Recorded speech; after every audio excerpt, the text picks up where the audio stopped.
Assalamualaikum guys, welcome to the life of Pim with me Pim. Okay, hari ni akhirnya kita nak buat review pasal karakter yang semua orang duk tanya-tanya, iaitu pasal Kiza.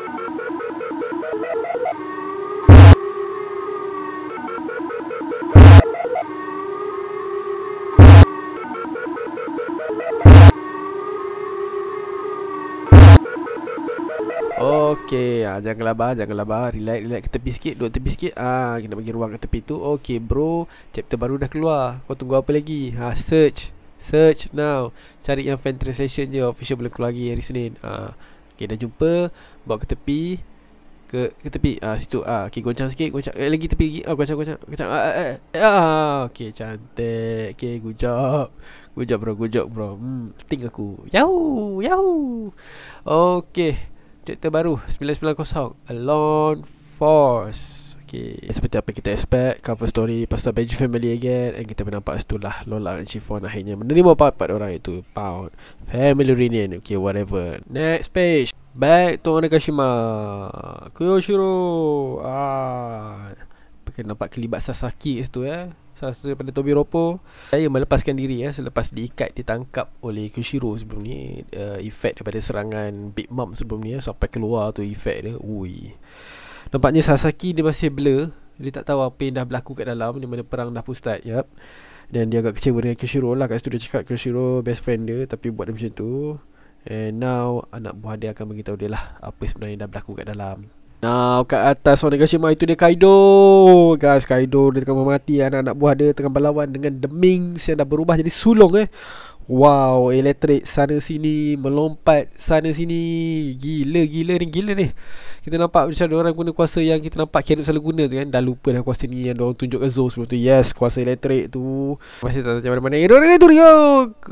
Jack dah bertukar jadi member.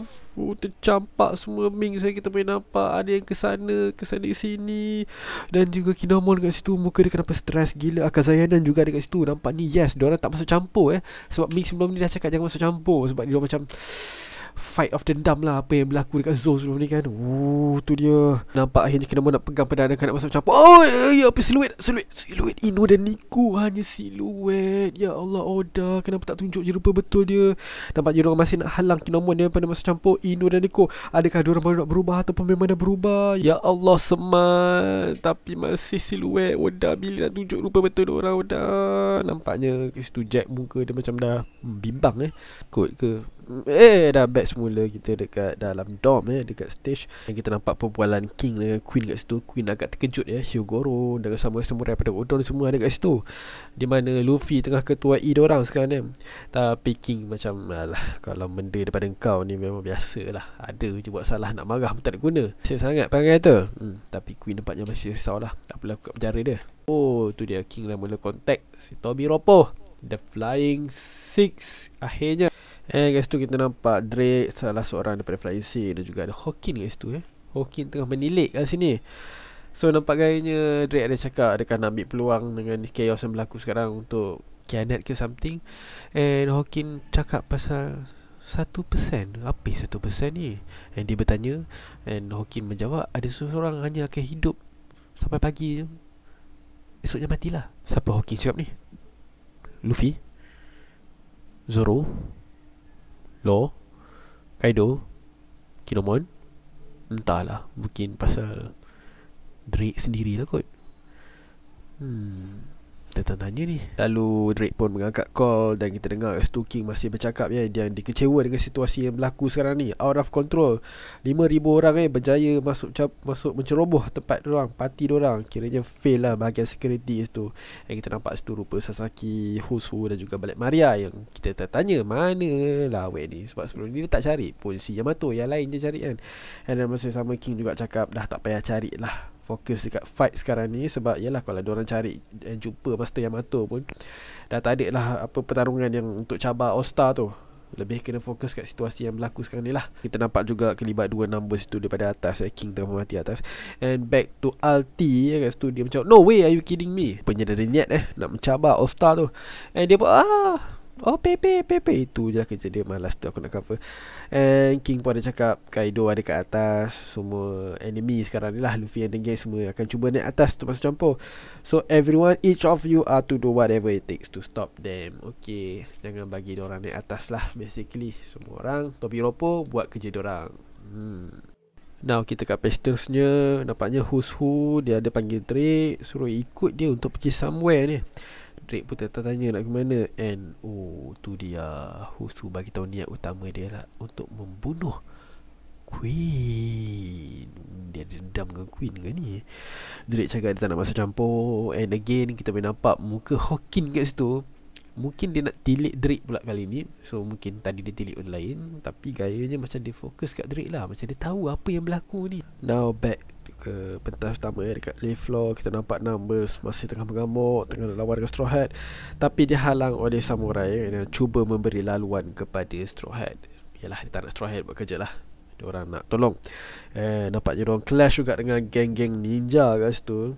Tapi cabaran utama diorang adalah Numbers lah. Besar kelabak kat situ, kena pijak je babe. Tengoklah size diorang, kecil je. And diorang betul-betul lah nak tolong kat situ. Diorang cakap, let us clear the way to your castle. Jangan buang masa energi kat situ, biar kita orang yang ambil alih. Nampak tak kesetiaan samurai-samurai ni kepada Luffy and the gang, my man. Tapi nampaknya Koki, iaitu nombor 5 Numbers, cuba serang. Dia menghayunkan dia punya club. Dan Zoro membelah dua dia punya penukul penumbuk baseball dia. Aku pun tak tahu apa nama dia. Ini mengingat kembali kita masa Zoro lawan dengan Pika dulu. Memang menarik. Juro, yeah my man. Nampaknya Luffy pun tak nak kalah, dia pun nak spotlight juga. Semua orang tengah cuba lari daripada The Maze. Dan itu dia Jinbe datang menghalang dengan satu tangan saja. Ya Allah, kuatnya Jinbe. Teringat pula masa dia halang serangan daripada Big Mouth sebelum ni guna Napoleon gegasi dia tu. Dia haki ke tangan dia tahan macam tu je. Power tu Jinbe memang best lah. Straw Hat dia dapat geng-geng power macam ni. Terbaik. Dan Luffy terus berlari menuju ke Numbers nombor 5. Dan juga dah cakap dulu masa nak lawan dengan Oz kat Shellbug kan, raksasa yang sebesar ni, master sebesar ni, memerlukan pertolongan semua orang, gabungan semua orang untuk berlawan. Kali ni dia seorang saja perlu gear 4 tu pun dah cukup. Teringat dulu Luffy nak kena jadi Nightmare Luffy lah apa nak lawan kan. Back to Hyogoro. Nampak Hyogoro cakap, I can see it again, that form, it's just like the Wisdom King.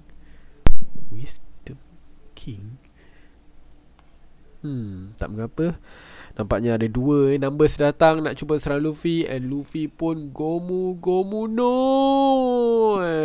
potong. Ni kalau kau tengok anime ni macam boom, episod dah habis. Sumpah stres. Tapi kat situ nampaknya kita nampak Drake. Dia dah cedera parah. Apa yang dah berlaku?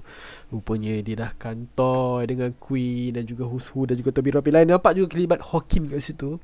Nampak Hawking ni memang lain macam. Nampak Donald tahu yang si Drake ni yang melepaskan si siapa ni, Law sebelum ni Dan diorang tanya, apa yang kau nak buat ni?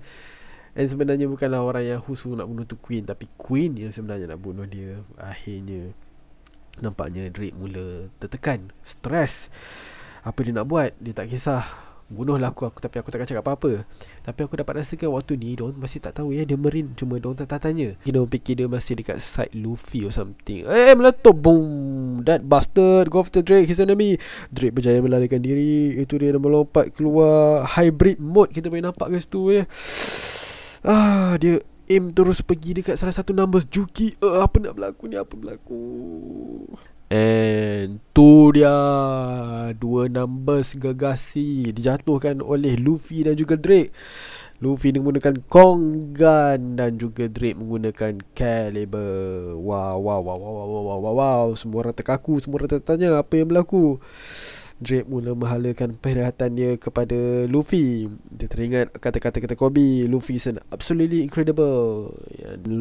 Drake pun berkata, Straw Hat Luffy, I have my reason, but I am a lone force here. Please allow me to fight alongside you. Yes. Dia nak minta pertolongan Luffy, buat alliance dengan Luffy. Dan Luffy macam wow, penat, stres. Gila ini chapter. So okay, wow, penat nak edit nanti. Chapter ni memang nampaknya khas untuk Drake. Well, daripada tajuk dia kita tengok tadi, Alone Wolf, Alone Soldier, Alone Force. Betul lah, Drake seorang je Marine yang tengah undercover sekarang, tengah spy Kaido kan. Kita tak tahu apa mission dia sebenarnya kan? Sebab yalah, seperti ramai yang tahu, Captain dalam SWAT unit ni, antara ahli yang kita tahu adalah Kobe. Tapi masa ni memang 2 orang tu je lah. Kita tak tahu apa mission diorang sebenarnya, apa yang diorang buat, siapa ketua diorang sebagainya, melainkan teori yang kita buat sebelum ni lah. So kat situ tadi akhirnya Drake nak buat alliance dengan Luffy untuk kalahkan Kaido kan. Which is yalah, dia punya, boleh katakan dia punya tu pun hampir ada cover. Diorang tak tahulah dia tu masih Marine ke apa. Cuma diorang dah start dub lah dengan dia kan, kenapa dia tolong law sebagainya. Which is now dia kena side dengan Luffy lah sebab dia seorang kan. Antara persoalan lain, number nampaknya masih belum keluar. Sebab aku ada baca sebelum spoiler sebelum ni guys. Tapi banyak juga lah spoiler yang aku baca tu tak betul Contohnya seperti dalam spoiler tu ada cakap pasal Big Mom. Kononnya geng-geng Big Mom dah sampai, Perospero Marco buat apa, alliance dengan Big Mom dan sebagainya. Tapi tak ada apa-apa cerita pasal diorang. And then katanya numbers yang lain ada keluar, tapi nampaknya masih numbers yang sama kita dapat lihat daripada chapter sebelum ni. Orochi pun masih belum nampak kelihatan. Adakah dia betul-betul dah mati kan, mayat dia semua dia bersepah kat situ, apa kita tak tahu, tak nampak. Macam mayat Kanjuro lain cerita lah, sebab dia kat luar kan. Ni Orochi kan kat dalam yang kena pancung kat situ je. Atau kita nampak geng-geng ninja tadi, nampaknya nak lawan dengan samurai. Hyogoro pun tak tahu siapa dia akan lawan. Tobiropo akhirnya buat kemunculan. Kita nampak semua Hus Sasaki semua kan, Black Maria akhirnya. So tertanya-tanya lah diorang akan lawan dengan siapa. Yamato kita tak nampak pula untuk chapter kali ni Apa jadi kat Yamato. Masih dia tengah kejar Shinobu dengan Momo agaknya. Harap-harap diorang selamat. And siapa agaknya Yamato akan berjumpa lepas ni akan lawan. Gang Straw Hat Pirates pun Mugiwara masih belum ganjak, masih kat situ lagi. And tapi kita nampak dah lah sekarang ni, apa tadi, Luffy dengan Zoro in action dan Jinbei pun. So mungkin chapter depan kita akan dapat tengok diorang mara. Adakah Luffy berjaya nak attack ke tak. Masih banyak soalan yang masih belum terjawab. Masih banyak soalan baru yang keluar. Next week cuti pula. Stress. Tapi yang aku rasa yang ramai orang akan berkata kalau bercakap adalah pasal siapa agaknya yang Hawking Tilik tu hanya ada 1% je untuk hidup sampai ke hari esok. Personally aku rasa Drake, which is aku dapat rasakan juga ramai yang tak rasa Drake sebab Drake ada kat situ kan. Tapi since Hawking tadi aku tengok gaya ekspresi dia, and since dia pun macam orang yang antara yang memang tahu kan, dia dengan Husu semua memang nak bawa Drake tu jumpa Queen. So mungkin dari situ agaknya, sebab itulah aku rasa macam dia tilik Drake, sebab Drake sekarang tengah kena aim kan. Lagipun kalau ikutkan chapter ni pun macam pasal Drake. So mungkin 1% tu pasal Drake lah, sebab Drake dah kantoi kan. So mungkin orang semua nak bunuh dia. So that's why diorang cakap apa, so that's why dia tilik. Dan dia hanya 1% je. Tapi it can be someone else jugalah. So pendapat korang macam mana pula? Jangan lupa komen kat bawah. Okay guys, kita berjumpa kat bawah, kita borak-borak kat bawah. And aku harap korang enjoy dengan video ni. Like and share. And kepada yang belum subscribe, korang boleh subscribe. Dan kepada yang dah subscribe, jangan lupa tekan bell notification untuk tunggu video aku yang seterusnya. Aku minta maaf sangat-sangat guys, aku tak dapat nak upload apa-apa video pada minggu yang sebelum ni kan, sebab aku agak busy dengan kerja. So masa schedule aku, jadual aku agak padat. Even weekend ni pun, sebab tu aku terpaksa buat friend translation lagi sekali. Kalau ikut kan aku nak buat hari Senin ni, tapi aku dapat rasakan aku agak busy. Dan aku takut aku akan delay lagi sekali. So aku just buat lah video terus untuk hari ni kan, this weekend. And again, thank you guys for watching. Minta maaf atas any kekurangan dan sebagainya. Aku harap korang akan terus support. Okay, sebelum tu kalau tengok kes COVID sekarang kan makin meningkat kan. Aku harap semua orang, especially kat Sabah, kat Kedah semua, jaga-jaga, okay. Even geng-geng kita The Show pun ada kat Kedah sekarang. Kita doakan yang terbaik untuk diorang. Harap semua kita semua ni terlindung lah daripada terkena wabak penyakit ni kan. Dan kita juga harap doa lah yang COVID-19 ni cepat-cepat sembuh daripada negara kita, malah satu dunia, supaya kita dapat kembali hidup seperti normal sedia kala kan. Kalau kita korang tengok macam dekat Amerika tu macam-macam kes, so harap kita ni dihindar lah daripada perkara-perkara buruk kat Malaysia ni kan. InsyaAllah kita doa lah yang terbaik untuk kita semua. And that's it lah guys. Ya, satu lagi sebelum korang bertanya, aku terus cakap dalam video lah. Okay, baju ni aku dapat daripada Orc United. Aku masuk visual run. So kepada siapa yang minat, aku akan letak dekat description korang boleh tengok Facebook dia ataupun YouTube dia. And medal dia ada kat bilik sebelah. Tapi aku ada post kat aku punya story kat Instagram. Siapa yang follow boleh tengok lah. Siapa yang belum follow, ini masanya untuk follow Instagram aku. Okay guys, memang terbaik lah, memang puas hati. Medal smart, baju dia smart, memang terbaik. That's it lah. Tu je kot. Ini persoalan aku akan jawab dekat komen. Okay guys, thank you for watching. See you guys next time. Okay, Assalamualaikum.